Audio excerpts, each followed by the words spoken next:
Ahlan wa sahlan, vipi? Jamani, hapa ndio drying area ya mwani. Unajua mwani seaweed. Hawa ni mwani wekundu. Wanasaidia nini hawa? Hawa mostly katika cosmetics industry, katika food industry, zile capsules zile za kutengezea dawa zinatumia kutengezea mwani. Unaona mwani? Wale wa mwani. Alafu pia unaweza ukapikia nayo kachumbari. Ni mzuri. You can eat this. Jamani, tunakula. Unaweza ukakula, ni mzuri. Unaona? Nakula bwana. Yeah. Iko na testi ya chumvi kwa mbali vile ni ya baharini, lakini ziko na afya mzuri sana kwa mwili wako. Wanaitwa seaweeds.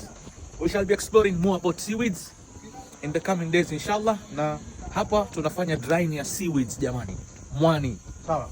Kwa hivyo for more information, ingia kwenye account, follow us, tutawaletea more exciting content.